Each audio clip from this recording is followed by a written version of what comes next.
কোরআনে মা এবং মা বাবাকে অত্যধিক সম্মান এবং মর্যাদার কথা উল্লেখ করেছে। কোরআনুল কারীমের সূরা বনী ইসরাঈলের 23 এবং 24 নম্বর আয়াতে আল্লাহ রাব্বুল আলামিন বলেন, ওয়াকাদা রাব্বুকা আল্লা তা'বুদু ইল্লা ইয়্যাহু ওয়া বিল ওয়ালিদাইনি ইহসানা। তোমার রব সিদ্ধান্ত গ্রহণ করেছে আল্লাহ ছাড়া কোনো আইন মানা যাবে না, কারো দাসত্ব করা যাবে না, কারো নির্দেশ বাস্তবায়ন করা যাবে না, এবং যার মাধ্যমে তোমাদের পৃথিবীতে আগমন ঘটেছে তোমাদের মা বাবার প্রতি সম্মানজনক আচরণ করে যাও। ইম্মা ইয়াবলুগান্না আ'ইউদাকাল কিবারা আহাদুহুমা আও কিলাহুমা ফালা তাকুল লাহুমা উফফিন ওয়ালা তানহারহুমা وقل لهما قولا كريما। মা বাবা দুইজন অথবা যে কোনো একজন যদি বয়োবৃদ্ধ অবস্থায় তোমাদের কাছে উপনীত হয়, তোমরা এমন আচরণ করো না যে কথার দরুন তাদের মুখ দিয়ে শব্দ বের হয়, কষ্টের আওয়াজ বের হয়, এবং ঝিড়কি দিয়ে কথা বলো না, গলা জাড়ি দিয়ে কথা বলো না, যে কথার শব্দ কানে গেলে পরে তাদের মনে ব্যথা আসে, কষ্ট আসে। وَقُلْ لَهُمَا قَوْلًا كَرِيمًا। সর্বোচ্চ সম্মান এবং মর্যাদাপূর্ণ আচরণের মাধ্যমে মা বাবার প্রতি রহমতের ডানাটা বিছিয়ে দাও। কথা বলেছেন কে? তোমাদের রহমতের ডানা, ইজ্জতের ডানাটা তোমাদের মা বাবার জন্য বিছিয়ে দাও। আল্লাহ রাব্বুল আলামিন সূরা লোকমানের 14 নম্বর আয়াতে বলছেন, ওয়াসাইনাল ইনসানা বিওয়ালিদাই। আমি সন্তানকে ওসিয়ত করছি তাদের মা বাবার পক্ষে গিয়ে। হামালাতহু উম্মুহু ওয়াহনান আলা ওয়াহনিন। তার মা তাকে গর্ভধারণ করেছে কষ্টের পর কষ্ট সহ্য করে, ক্লান্তির পর ক্লান্তি, শান্তির পর শান্তি মেনে নিয়ে তাকে পেটে ধারণ করেছে। ওয়াফিসালুহু ফি আমাইন। তারপর 2 বছর পর্যন্ত তারে দুগ্ধপান করিয়েছে। আনিশকুরলি ওয়ালিওয়ালিদাইক। এই রহম করম দয়া আন্তরিকতা আমি আল্লাহ তোমার মা বাবার অন্তরে সৃষ্টি করে দিলাম তোমাদের প্রতি, এই জন্য আমার প্রতি কৃতজ্ঞ হও, তোমার মা বাবার প্রতি দয়া পরবশ হও। ইলাইয়াল মাসির। অবশ্যই তোমাদের প্রত্যাবর্তন করতে হবে, ফিরে আসতে হবে আমি আল্লাহর দিকে। আচ্ছা বলেন, আমাদের জীবন সায়ান্নে অন্তিম মুহূর্তে মৃত্যুর পরবর্তী সময়ে আল্লাহ তাআলার কাছে যাওয়া ছাড়া দ্বিতীয় কারো কাছে গিয়ে মাথা ঠেকাবার, মাথা গুজাবার আমাদেরকে কোনো সুযোগ আছে? তাহলে অবশ্যই আল্লাহর নির্দেশ হচ্ছে আল্লাহর গোলামি করো, মা বাবার প্রতি ইহসান করো। তারপরে পিতামাতার সাথে সদাচরণের প্রতিদান হিসেবে একটা হাদিস আগে উল্লেখ করেছে, আবার স্মরণ করিয়ে দিচ্ছি। নবী করিম সাল্লাল্লাহু আলাইহি ওয়াসাল্লাম যখন রেগে যেতেন, যখন রাগ করতেন, তখন তিনি কিছু মৌলিক পরিবেশে ব্যবহার করতেন। তোমার মা তোমাকে হারিয়ে ফেলুক, তোমার নাকে ময়লা পড়ুক, তোমার মাথায় ধুলা পড়ুক, এভাবে করে নবীজি কোনো সময় রাগ করলে বহিঃপ্রকাশ ঘটাতেন। ঠিক একবার তিনি বললেন, রগিমা আনফুহু, রগিমা আনফুহু, রগিমা আনফুহু। 3 বার বললেন একটি কথা, তার নাক ধুলোই মলিন হোক, তার নাক ধুলোই মলিন হোক, তার নাক ধুলোই মলিন হোক, অর্থাৎ তার উপর অভিসম্পাত হোক, তার প্রতি আমার অসন্তুষ্টি প্রকাশ করা গেল। সাহাবায়ে কেরামরা জিজ্ঞাসা করা হলো, মান ইয়া রাসূলুল্লাহ, কাকে আপনি অভিশাপ দিয়েছেন, কার ব্যাপারে এত বড় কথা বলেছেন? আপনি নবী এমন নবী, একবার বললেই আল্লাহ তাআলা মঞ্জুর করেন, ওই জায়গায় আপনি একটি কথা 3 বার বলেছেন। বিশ্বনবী বললেন, মান আদরাকা ওয়ালিদাইহি ইনদাল কিবারা আহাদুহুমা আও কিলাহুমা সুম্মা লাম ইয়াদখুলিল জান্নাহ। যে ব্যক্তি মা বাবা 2জনকে অথবা 1জনকে বার্ধক্য অবস্থায় পেল, তাদের সেবা শুশ্রূষা খেদমতের মাধ্যমে আল্লাহর জান্নাত নিশ্চিত করতে পারল না, আমি নবী ঘোষণা করলাম ও ব্যক্তির জন্য বড় দুর্ভোগ অপেক্ষা করছে। মা বাবা পেল, তাদের খেদমত, তাদের সেবা, তাদের আন্তরিকতা, ভালোবাসা পেল না, দিতে পারল না, তার জন্য দুর্ভোগ। শুধু তাই নয়, আরেকটি হাদিসে আসছে, নবী করিম সাল্লাল্লাহু আলাইহি ওয়াসাল্লামকে এক ব্যক্তি জিজ্ঞাসা করা হলো, ইয়া রাসূলুল্লাহ, মা হাক্কুল ওয়ালিদাইনি আলা ওয়ালাদিহিমা। বলে যে মা বাবার প্রতি সন্তানের কি দায়িত্ব এবং কর্তব্য আছে। এই প্রশ্ন আমাদের মনে আছে না নাই? যে আমরা যারা সন্তান, আমার কথাগুলো কি আপনাদের বুঝতে কষ্ট হচ্ছে? আমরা যারা সন্তান সন্ততি, আমরা সন্তান হিসেবে মা বাবার প্রতি কি দায়িত্ব, কি কর্তব্য আমরা পালন করতে পারি? এই প্রশ্ন আমাদের অন্তর আছে না নাই? আছে।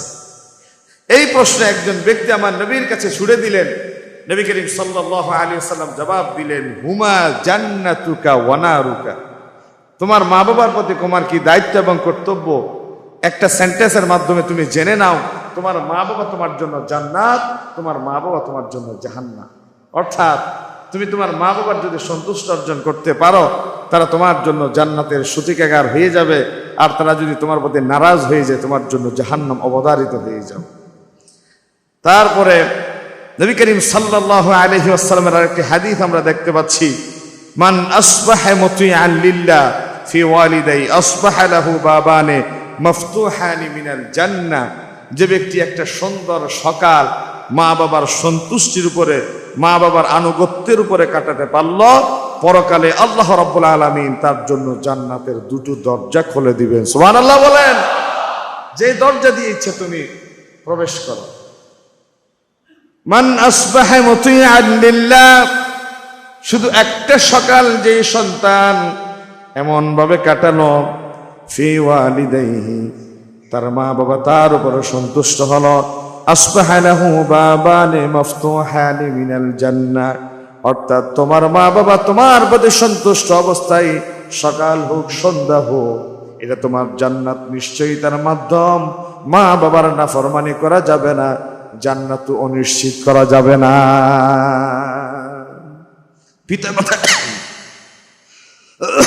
পিতামাতার সন্তুষ্টি আল্লাহর সন্তুষ্টি, পিতামাতার অসন্তুষ্টি আমার আল্লাহর অসন্তুষ্টি। হাদিসের মাধ্যমে আমরা জানতে পারছি, নবী করিম সাল্লাল্লাহু আলাইহি ওয়াসাল্লাম বলেছেন, রিদাল রাব্বি ফি রিদাল ওয়ালিদ ওয়া সুখতুর রাব্বি ফি সুখতিল ওয়ালিদ। বলে যে তোমার পিতামাতার সন্তুষ্টির ভেতর দিয়ে রবের সন্তুষ্টি পাওয়া যায়, আর পিতামাতার অসন্তুষ্টির মাধ্যমে রবেরও অসন্তুষ্ট পাওয়া যায়। তাহলে মা বাবার প্রতি অসম্মানজনক, অমর্যাদাপূর্ণ, কুরুচিপূর্ণ কোন সন্তান কি করতে পারে? সকলে বললেন না পারে? না, পারে না।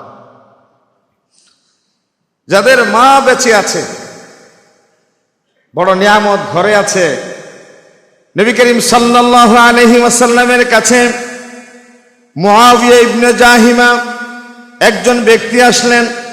আন্না জাহিমাতা জাআ ইলান নবী সাল্লাল্লাহু আলাইহি ওয়াসাল্লাম, রাসূলুল্লাহর কাছে তিনি আসলেন এবং জিজ্ঞাসা করলেন, আরাদতু আন আগযুয়া ওয়া ক্বাদ জিতু আস্তাশীরুকা ওয়া ক্বাদ জিতু আস্তাশীরুকা ইয়া রাসূলুল্লাহ, ইয়া হাবিবাল্লাহ, আপনি যুদ্ধে যাবেন, আপনার সাথে আমিও যুদ্ধে যেতে চাই, পারমিশন পাওয়া যাবে নাকি? আল্লাহর পয়গম্বর যুদ্ধে যাওয়ার জন্য যখন ঘোষণা করতেন, সাহাবায়ে কেরামদের মাঝে এলান করে দিতেন, যারা আগ্রহী হতো সামনে এসে নাম তালিকা জমা দিতেন। হযরত ওসামা রাদিয়াল্লাহু তাআলা উহুদ যুদ্ধের সময় তিনি নাম জমা দিলেন। আল্লাহর পয়গম্বর কিছু কিছু সাহাবায়ে কেরাম ছোট এই জন্য বাদ দিয়ে দিলেন, ওসামার নামটাও বাদ পড়ে গেল। পরবর্তী যুদ্ধে খন্দকে হযরত ওসামা রাদিয়াল্লাহু তাআলা রাসূলুল্লাহর পালক পুত্র যায়েদের সন্তান, তিনি যুদ্ধের তালিকা থেকে বাদ পড়ে যাবেন, এই জন্যই তিনি আঙ্গুলের উপর দাঁড়িয়ে নিজেকে বড় দেখালেন। আঙ্গুলের উপর দাঁড়িয়ে নিজেরে বড় দেখালেন।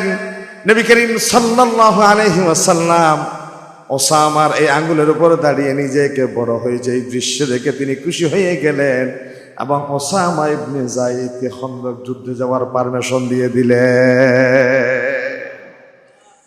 এই যে একজন সাহাবী, আরাদতু আন আগযু ক্বাদ জিতু আস্তাশীরুকা ইয়া রাসূলুল্লাহ, ইয়া হাবিবাল্লাহ, আমি জিহাদে অংশগ্রহণ করতে চাই, আপনার সাথে পরামর্শ করতে এসেছি, মেহেরবানি করে একটু পরামর্শ দিবেন নাকি? হাল্লাকা মিন বিশ্বনবী জানতে চাইলেন, ও আমার সাহাবা, তোমার ঘরে কি তোমার মা জীবিত আছে? তোমার মা কি জীবিত আছে নাকি? তিনি জবাব দিলেন, নাম, হ্যাঁ আমার মা জীবিত আছে। বিশ্বনবী জবাব দিলেন, ফালজামহা ফাইন্নাল জান্নাতা ইনদা রিজলিহা, ঘরে যাও, তোমার মায়ের সেবায় আত্মনিয়োগ করো, তোমার মায়ের পায়ের নিচে আল্লাহ তোমার জান্নাত অবধারিত রেখেছে। আমাদের মসজিদে বোধহয় মা জীবিত আছে এমন সন্তানের সংখ্যা কম। আমাদের কি সবার মা মারা গেছে? তাহলে একটু মায়ের পায়ের নিচে সন্তানের বেহেশত, এটা কি আমাদের খুশির সংবাদ নয়? তাহলে আপনার সুবহানাল্লাহর আওয়াজটা এত ছোট করলেন না, বলেন না সুবহানাল্লাহ। আলিশা মসজিদের মুসল্লিদের আলাদা একটা কোয়ালিটি থাকা চায়। কোথায় সুবহানাল্লাহ বলতে হবে, কোথায় আলহামদুলিল্লাহ, কোথায় ইন্না লিল্লাহ, এ কথা আপনাদের জানতে হবে। কারণ আমরা ধারাবাহিকভাবে আপনাদের সামনে আলোচনা করি, ইসলামের খুঁটিনাটি বিষয়গুলো জানানোর চেষ্টা করি। আমরা যেমনি ক্লাসে পাঠদান দিই, সচরাচর চেষ্টা করি আমাদের আলোচনার ধরনটাও যেন ওইভাবে হয়। কারণ সপ্তাহের একটা গুরুত্বপূর্ণ ক্লাস এই জুমার খুতবা, এই আলোচনা। এই জুমার আলোচনার ভেতরে অহেতুক আজেবাজে কোনো কথা বলে সময় নষ্ট না করে যে আমরা বিষয়ভিত্তিক কিছু বিষয় নির্দেশনা পেশ করতে পারি, এই জুমার আলোচনাটা পুরো একটা খুতবার জন্য, একটা সময়ের জন্য, একটা সপ্তাহের জন্য দিক নির্দেশনা হয়ে যায়, হয় না? এই জন্যে আপনাদের মনোযোগ সহকারে কথাগুলো শুনতে হবে। এবং যদি মনে হয় আপনার চিন্তার সাথে, আপনার ভাবনার সাথে মত পার্থক্য, তাহলে পার্সোনালি আপনাকে ক্রস চেক করতে হবে যে আমি এতদিন এই কথাটা এইভাবেই জেনে আসছিলাম, এই বিষয়টা এইভাবেই মেনে আসছিলাম, আজকে আমার হুজুর এই কথাটা কেন এইভাবে বললেন, দেখি কোরআন হাদিস কি বলে। যদি কোরআন হাদিসের সাথে কথাটা মিলে যায়, কথাটা শিরোধার্য। যদি কোরআন হাদিসের পরিপন্থী মনে হয়, প্রত্যাখ্যাত, কথাটা ছেড়ে দিবে। হুজুরের কথা বড়, মোল্লার কথা না আল্লাহর কথা? বলেন, মোল্লার কথা না আল্লাহর কথা? মোল্লার কথা ডাস্টবিনে যাবে যদি আল্লাহর কথার সাথে না মিলে। তো আমরা চেষ্টা করি আল্লাহর কথার সাথে মিলিয়ে কথা বলতে। এই জন্য সকলের মনোযোগ আছে না গেছে? আছে, মনোযোগ রাখবে। সাহাবায়ে কেরামরা নবীজির কাছে এসে জিজ্ঞাসা করে, ইয়া রাসূলুল্লাহ, আমরা সম্পদ কার জন্য খরচ করব? কিভাবে সম্পদ খরচ করতে পারি? কোরআনুল কারীম আল্লাহ রাব্বুল আলামিন নবীজিকে জানিয়ে দিলেন, ওয়ায়াসআলুনাকা মাযা ইউনফিকুন। নবীজি আমার আপনার কাছে জিজ্ঞাসা করবে, মানুষ কোন পথে সম্পদ ব্যয় করবে, কাদের জন্য সম্পদ খরচ করবে। আমাদের সসীম সম্পদ, অসীম অভাব, অর্থনীতির পরিভাষায় একটা কঠিন থিওরি হচ্ছে সম্পদ হচ্ছে সীমিত, অভাব হচ্ছে অসীম। সীমিত সম্পদ দিয়ে অসীম অভাবের মাঝে কেমনে ডিস্ট্রিবিউট করব। আমরা অসীম অভাবের মাঝে একটা তালিকা তৈরি করব, প্রায়োরিটি বেশি, যেই কাজটা আগে করা দরকার, যে খরচটা আগে করা দরকার, সেই খরচটার জন্য আগে তালিকা প্রণয়ন করে ওই খরচটাকে গুরুত্ব দিয়ে আগে খরচ করাকে বলা হয় প্রায়োরিটি বেসিস খরচ। প্রায়োরিটি বেসিস গুরুত্ব দিয়ে আল্লাহ রাব্বুল আলামিন সেভাবে সাহাবায়ে কেরামদের শিক্ষার জন্য নবীজিকে জানিয়ে দিলেন, নবী আমার আপনার কাছে মানুষ জিজ্ঞাসা করবে তাদের উপার্জিত সম্পদ থেকে তারা কোন পথে ব্যয় করবেন, আপনি জানিয়ে দিন, কুল মা আনফাকতুম মিন খায়রিন ফালিল ওয়ালিদাইনি ওয়াল আকরাবিন। মানুষ যে সকল পথে খরচ করবে, এক্সপেন্ডিচারের যে সকল পথ এবং পন্থা আছে, তার ভেতরকার সবচেয়ে শ্রেষ্ঠ, সবচেয়ে খরচের তালিকায় উন্নততর ঠিকানা হচ্ছে মা বাবার জন্য যে খরচটা করা হয়। সুবহানাল্লাহ বলেন। মা বাবার জন্য যে খরচটা করা হয়, সেই খরচটা হচ্ছে টোটাল ব্যয়ের খাতের ভেতরে সর্বোত্তম ব্যয়। এই জন্য মা বাবার পয়সা লাগুক না লাগুক, বেতন পেয়েছেন, একটা অংশ মা বাবার জন্য পাঠিয়ে দিবে। আল্লাহ চাহে তো 10,000 টাকা পেয়েছেন, 2,000 টাকা দিয়ে দিলেন, 8,000 টাকা দিয়ে আপনার কষ্ট হবে। দেখা যাবে অন্যান্য মাসে আপনার অসুস্থ হলে যেই পরিমাণ টাকা লাগতো, আপনার মা বাবার দোয়ার বারাকায় এই মাসে অসুখ হবেন না, অসুস্থতার পেছনে খরচও হবে না। হতে পারে না? আপনি 20,000 টাকা ইনকাম করলেন, দেখা গেল আপনার ছেলে মেয়ের বড় একটা ডিজিজ ধরা পড়েছে, বড় একটা অসুস্থতা ধরা পড়েছে। আপনি 20,000 টাকা ইনকামের পরে আপনি আরো 20,000 টাকা লোন করে 40,000 টাকা খরচ করলেন, যেহেতু ছেলে মেয়ে বলে কথা। কিন্তু আল্লাহ চাহেতু আপনি 5,000 টাকা আপনার মাকে পাঠিয়ে দিলে, রাস্তার একজন ভিক্ষুক কালকে রাতে এই বন্দর টিলা থেকে মাহফিল করে যাচ্ছিলাম, আগ্রাবাদ মোড়ে দাঁড়ালাম, এদিকে জ্যাম দেখে গাড়ি ঢুকিয়ে দিলাম বড় পোল দিয়ে। আগ্রাবাদ মোড়ে দাঁড়ালাম, গভীর রাত, শুনশান নীরবতা, ভিক্ষুক খোঁজা শুরু করলাম। গত রাতের কথা বলছি, ভিক্ষুক খোঁজা শুরু করলাম। হাজে কাচ্ছি বিরিয়ানি নাকি একটা দোকান বাম পাশে, দেখলাম যে প্রচন্ড ভিড় এই দোকানে, কেউ খাচ্ছে কেউ নিচ্ছে। দুই একটা মহিলা, তাদের চেহারার দিকে দৃষ্টি দিলাম, আসলে কি প্রফেশনাল ভিক্ষুক না আসলে পেটের দিয়ে ভিক্ষা করতে দাঁড়িয়েছে। তারপরে বাকি যা করার তা হলো, এটা তার বলার দরকার নেই। খুঁজলাম এভাবে, রাত্রিবেলায় 10টা কম্বল নিবেন, 20টা কম্বল নিবেন, সিএনজির পেছনে সিটে রেখে বের হয়ে যাবেন রাত 1টা বাজে। একদিন একটু কম ঘুমান, বের হয়ে গিয়ে রেল লাইনে চলে যান, রেল স্টেশনে চলে যান। আপনার এই এলাকার, আমি তো আসলে ভালো করে এখনো চিনি না, কোন এলাকায় গরিব গরব অসহায় মানুষরা বিবস্ত্র অবস্থায় পড়ে থাকে, চলে যান। আপনার বিচের আশেপাশে চলে যান, এই মানুষজন বিবস্ত্র অবস্থায় অথবা কোন শীতের ভেতরে তারা পড়ে আছে। লিখে জানালেন, মা বাবা বড় নিয়ামত, আল্লাহ তাআলার পরে সবচেয়ে সম্মানের, সবচেয়ে মর্যাদার ঠিকানা হচ্ছে মা এবং বাবা। এই জন্য যার মা বাবা জীবিত আছে, মায়ের পায়ের নিচে বসে যান, মায়ের পাটা হাতে দেন, একটু মুখের সাথে লাগান, আঙ্গুলগুলা টেনে দেন, মেসেজ করে দেন, মায়ের সাথে ছোট ছোট দুষ্টুমি করেন, মস্কারা করেন। মায়ের মুখের হাসি মুক্তা জড়বে, মায়ের ভালোবাসা সিংহ মমতার ভেতর দিয়ে চোখের কোনার 1 ফোঁটা পানি, তোমার জাহান্নাম হারাম হবে, আল্লাহর জান্নাত ওয়াজিব হয়ে যাবে। মা বাবার জন্য খরচ করেন, একটা অংশ বরাদ্দ দিয়ে দেন। 4টা ছেলে মেয়ে আছেন, 5 জন ছেলে আছেন, আমি একক, আমার মা নয় তুমি 5টা ছেলের মা। এই কথাটা চিন্তা না করে যদি আপনার মায়ের একটা সন্তান থাকতো, আপনি তো ফেলে দিতে পারতেন না। তেমনি এই কথা চিন্তা করবেন, আমার মায়ের 5টা সন্তান নাই, আমার মায়ের একা আমি সন্তান। আল্লাহর আরশে খুশি হয়ে যাবে। আপেল বেদানা কিনে নিয়ে যান, বড় মাছটা নিয়ে যান, আপেলটা বেদানাটা কেটে ছোট্ট একটা টুকরা মা ধরতে পারলো, মায়ের মুখে নিজে তুলে দেন, মায়ের মাথা নাচিয়ে দেন, মাথায় তেল দিয়ে দেন, হাত পাটা একটু টিপে দেন। কোনো কাজ না থাকলেও মায়ের মাথার পাশে গিয়ে একটু বসেন, খুশ গল্প করেন। মা যদি খুশি হয়ে যায়, বাবা যদি রাজি হয়ে যায়, আল্লাহর আরশ খুশি হয়ে যাবে। মুহাম্মদ রাসূলুল্লাহ সাল্লাল্লাহু আলাইহি ওয়াসাল্লাম মাকে সাথে নিয়ে তিনি মদিনায় চলে গেলেন বাবার কবর জিয়ারত করতে। 1টা মাস অপেক্ষা করলেন। বাবার কবর জিয়ারত করে যখন তিনি আবার মক্কায় ফিরে এসেছিলেন, আবওয়াদ নামক স্থানে এসে মায়ের প্রচন্ড জ্বর হলো, পেট ব্যথা হলো, এই জ্বরে মাও হারিয়ে গেল। রাসূলুল্লাহর মা বাবা 2 জন চলে গেল। পৃথিবীতে কোনো সন্তান ইয়েতিম হলে মা না থাকলে বাবা থাকে, বাবা না থাকলে মা থাকে। আল্লাহ আমার নবীর এমন ইয়েতিম বানালেন, জন্মের আগে বাবা চলে গেল, জন্মের পরে মাও চলে গেল। আল্লাহ রাব্বুল আলামিন বললেন, আলাম ইয়াজিদিকা ইয়াতীমা ফাআওয়া। নবী হে আমার, আমি আপনারে কি ইয়েতিম পাই নাই? অতবার আমি কি আশ্রয় দিই নাই?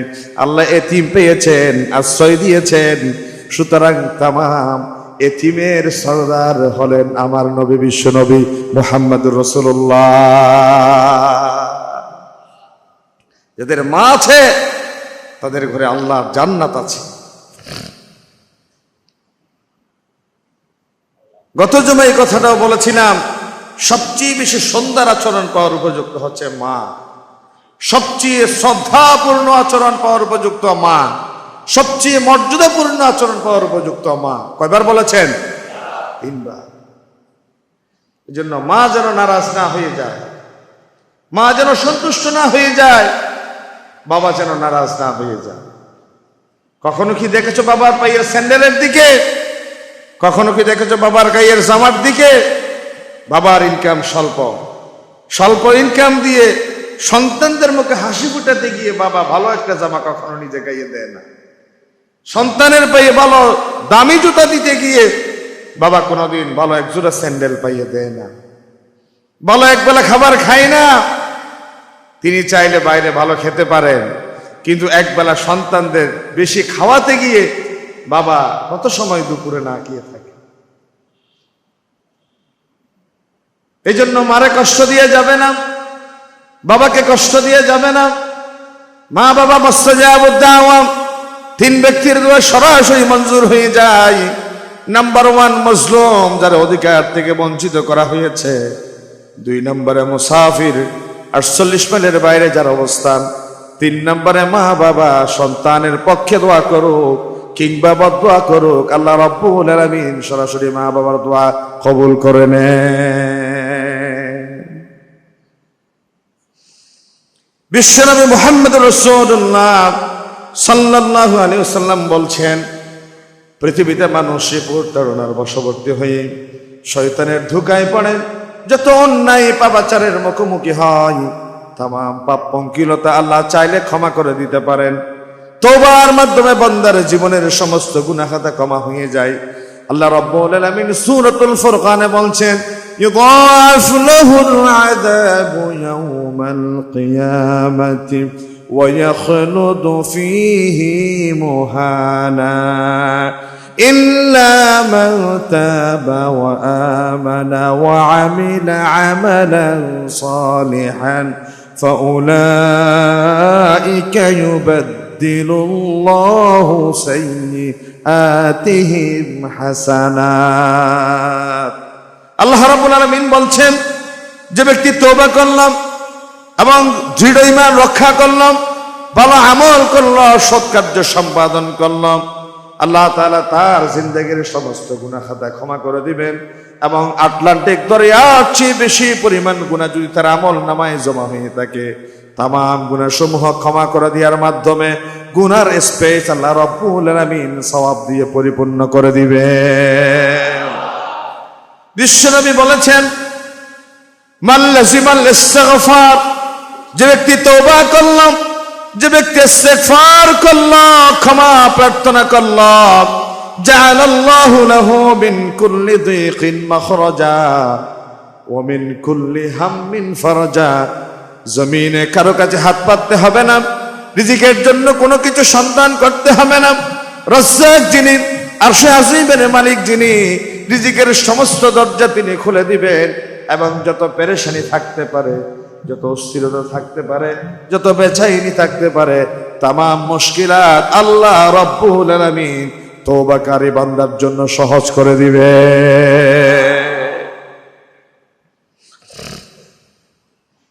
কিন্তু একমাত্র গুনাহ, ব্যতিক্রমী গুনাহ, বিশ্বনবী বললেন, কুল্লু যুনুবি ইয়াগফিরুল্লাহু মিনহা মা শাআ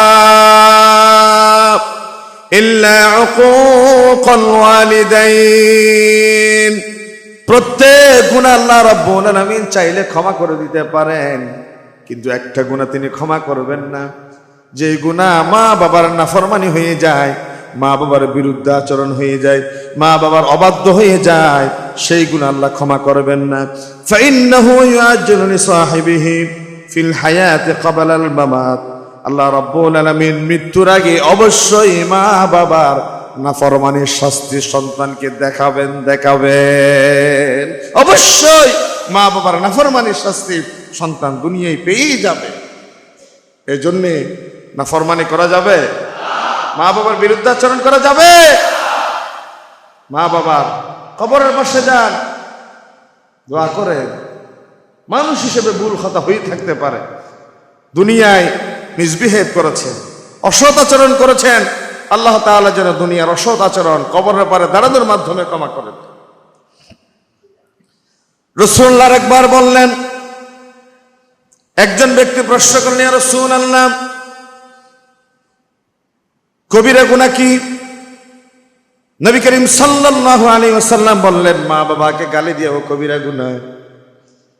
সাহাবায়ে কেরামরা প্রশ্ন করল, হাল ইয়াশতিমুর রাজুলু ওয়ালিদাই, সন্তান কি তার মা বাবাকে গালি দেয় নাকি?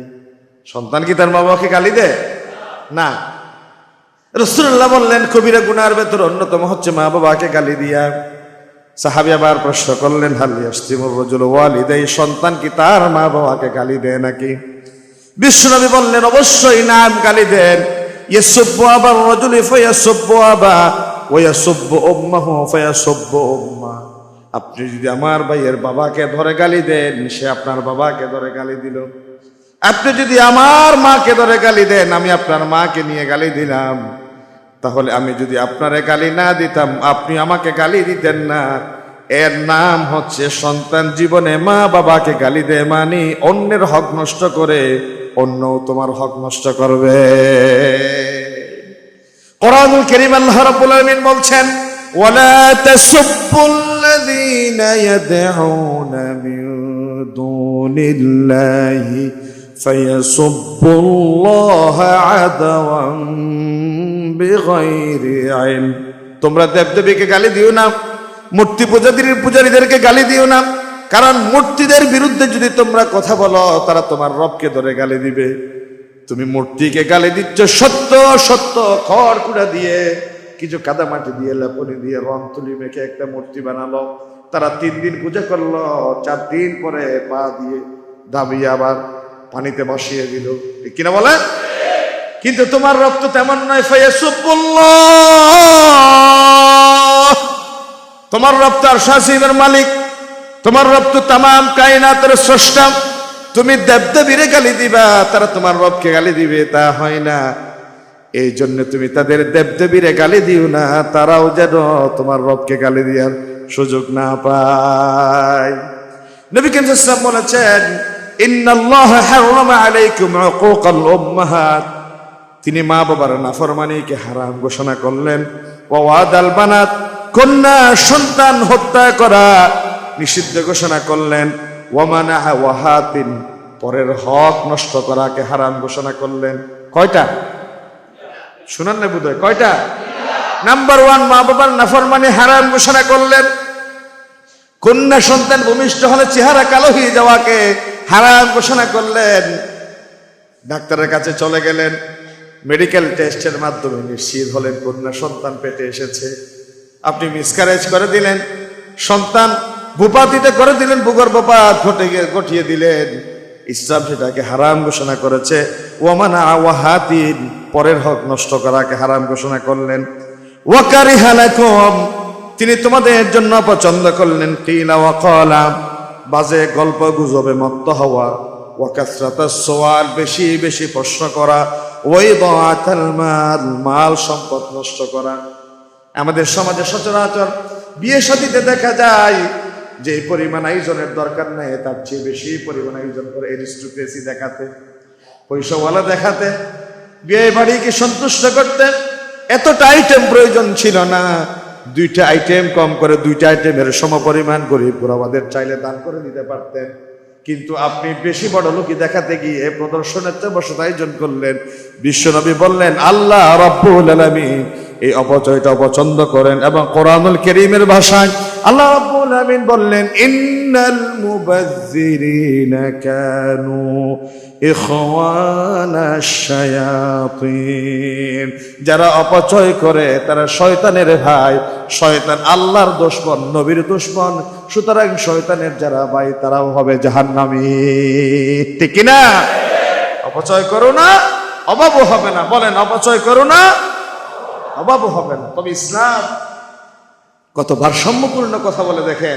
ওয়ালা তাজআল ইয়াদাকা মাগলুলাতান ইলা উনুকিক, তুমি তোমার হাতকে ঘাড়ের সাথে বেঁধে রেখো না। এটা ফ্রেজ, তুমি তোমার হাতকে ঘাড়ের সাথে বেঁধে রেখো না, মানে কিছু মানুষ আছে যাদের হাত দিয়ে পানি গলে না, শক্ত হাত, এটা ঘাড়ের সাথে বেঁধে রেখো না। আবার ওয়ালা তাবসুতুহা কুল্লাল বাসত, এভাবে প্রসারিত করে দিও না। ফাতাকউদা মালুমান মাহসুরা, যেন করে পরবর্তী সময়ে অন্যের কাছে গিয়ে ধারস্থ হবে, অন্যের কাছে গিয়ে ধারস্থ হতে হয়। এভাবে সম্প্রসারিত করে দিও না। আবার অতি সংকোচনা করো না। লাম ইউসরিফু ওয়া লাম ইয়াকতুরু, অতি বাড়াবাড়ি, অতি সংকোচন ইসলাম কোনোটাই পছন্দ করে না। ইসলাম ভারসাম্যপূর্ণ জীবন বিধানের না। অনেক কথা হয়েছে মা বাবার সম্মান, শ্রদ্ধা, মর্যাদার প্রতি। আমরা মা বাবার ইজ্জত রক্ষা করে চলবো তো ইনশাল্লাহ? যাদের মা বাবা আছে খোঁজখবর রাখবেন, টাকা পয়সা দিবেন, সেবা শুশ্রূষা করবেন, তাদের খেদমতে নিজেকে নিয়োজিত রাখবেন এবং স্ত্রীর সাথে এমন আচরণ করবেন যেন আপনার অনুপস্থিতিতে আপনার স্ত্রী তাদের সাথে সুন্দর আচরণ করে। কারণ মা বাবার খেদমত করা আপনার উপর ফরজ, আপনার স্ত্রীর উপর ফরজ না। আপনি যদি আপনার স্ত্রীকে আন্তরিকতা দিয়ে, ভালোবাসা, স্নেহ, মমতা দিয়ে মা বাবার খেদমতটা আদায় করতে পারে, নূরুন আলা নূর, এটা তো মাথার উপর। এই জন্যে শ্বশুর পক্ষকে আপনি শ্রদ্ধা করবেন, সম্মান করবেন, যেন করে এই কথা বুঝতে পারে আমার হাজবেন্ড আমার মা বাবাকে কি পরিমাণ সম্মান করে, আমারও দায়িত্ব হয়ে গেল তার মা বাবাকে দায়িত্ব পালন করা, ঠিক না? আর আমরা যারা ছেলের বাবা,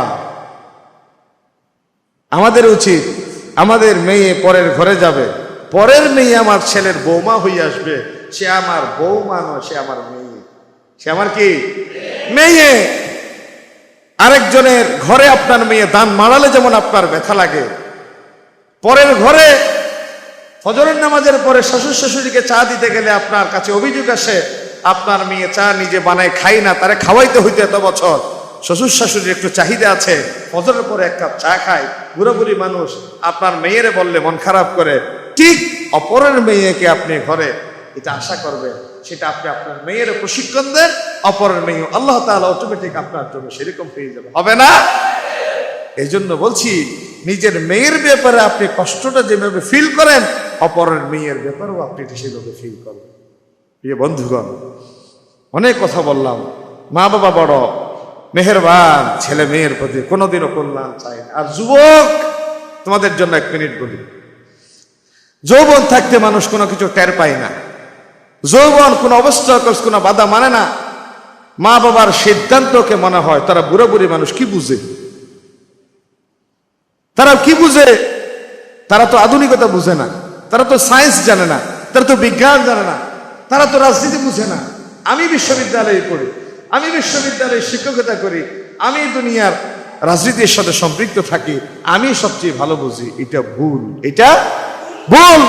কখন বুঝবেন? এটা যখন আপনি বাবা হবেন, আপনার ছেলে যখন আপনার সিদ্ধান্ত ভায়োলেট করে, আপনার বুঝদার সমঝদার সিদ্ধান্তকে ভায়োলেট করে ভুল পথে চলবে, সে বেশি বুঝে মনে করে, তখন আপনি বুঝবেন আমি আমার বাবার সমঝদার একটা সিদ্ধান্তকে যে বৃত্তাঙ্গুলি প্রদর্শন করেছিলাম, আমার ছেলের সেই একই ভুল সিদ্ধান্তের মাধ্যমে আল্লাহ তাআলা আমার বাবার সাথে বিরুদ্ধাচরণ করার প্রতিদান এখন সন্তানের মাধ্যমে আমাকে দিচ্ছে। ঠিক কিনা বলেন? এটা করা যাবে না।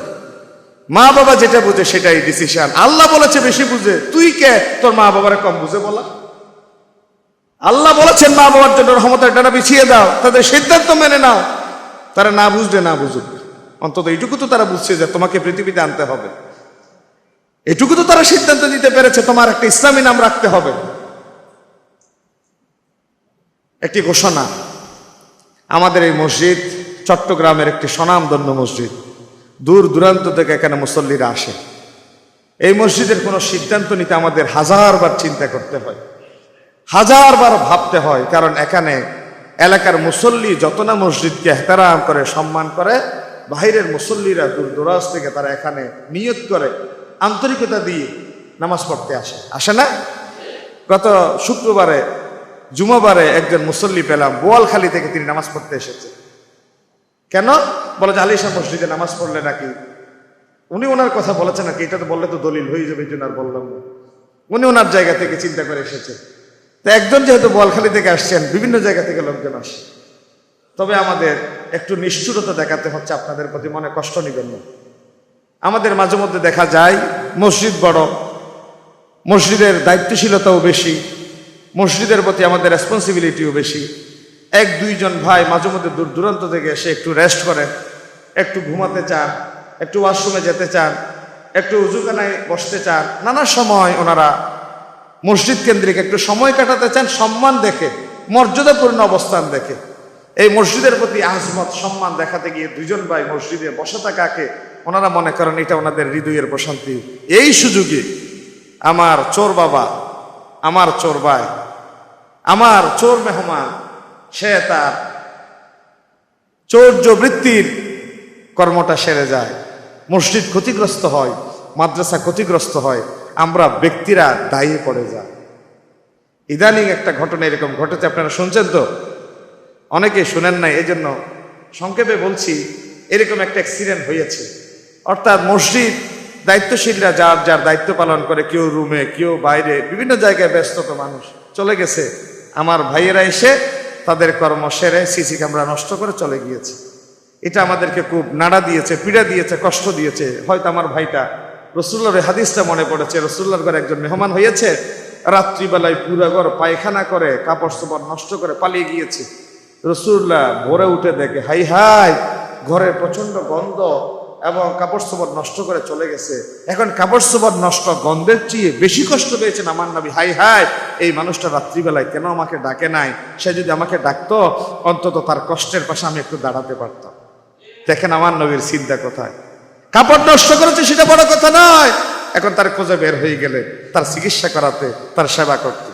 ঠিক আমার ভাই অভাবে পড়ে, হয়তো চুরি করতে এসেছে, আমার দরকার ছিল তার পাশে গিয়ে তার অভাব দূর করা, আমরা পারি নাই। এই জন্যে আমরা একটু শৃঙ্খলা রক্ষার্থে নির্ধারিত সময়ের বাইরে আমাদের মসজিদ তালাবদ্ধ থাকবে। আপনারা কষ্ট নেবেন না, এই জায়গাটা মসজিদের বাইরে বারান্দা খোলা থাকবে, আপনারা মসজিদের বাইরে বারান্দায় নামাজ আদায় করবেন, কষ্ট পাবেন না তো। এটা মসজিদের শৃঙ্খলা রক্ষার্থে, মসজিদের টাকা পয়সা, সহায় সম্পদ, সিকিউরিটি রক্ষার্থে আমাদের এই সিদ্ধান্ত নিতে হচ্ছে। এখন আপনারা যারা এতদিন বিশ্রাম নিতেন, হয়তো একটু মসজিদের সম্মান দেখাতে গিয়ে বসতেন, নির্দিষ্ট একটা সময়, আমি আশা করবো সেক্রেটারি মহোদয় তো আছেন, আপনারা একটা সিদ্ধান্ত নিয়ে মসজিদে নামাজের কতক্ষণ পর্যন্ত খোলা থাকবে একটা সময় আপনারা বসে একটু সিদ্ধান্ত নেবেন। সেটা 15 মিনিট হোক, 20 মিনিট হোক, আধা ঘন্টা হোক, বিভিন্ন মসজিদে থাকে। কারণ অনেক ভাইরা এখানে নফল নামাজের নিয়ত করে, সুন্নত নামাজের নিয়ত করে, আবার একটু জিকির আজকার করে। তো কতক্ষণ পর্যন্ত থাকবে? প্রয়োজনে আমরা 2-1টা ফেস্টুন লাগিয়ে দিতে পারি। মসজিদের জামাতে 20 মিনিট পরে, 30 মিনিট পরে মসজিদ বন্ধ হয়ে যাবে। একটা কথা মনে পড়লো, এক চোর বাবা মসজিদে এসে বলছে, আল্লাহ, ঘড়িটা তো আমার খুব সুন্দর লাগে, ফ্যানটা খুব ভালো লাগে, আল্লাহ আমিও তোমার, কোরআন শরীফও তোমার, আল্লাহ তোমার মসজিদের ফ্যানটাও তোমার। এই বাবা নিজেকে কোরআন শরীফের পা দিয়ে আল্লাহর ঘরের মসজিদের ফ্যানটা চুরি করে নিয়ে যাচ্ছে। পিছন দিক থেকে মসজিদে বড় একটা লাঠি নিয়ে এসে বলছে, এই মাইকটাও আল্লাহ।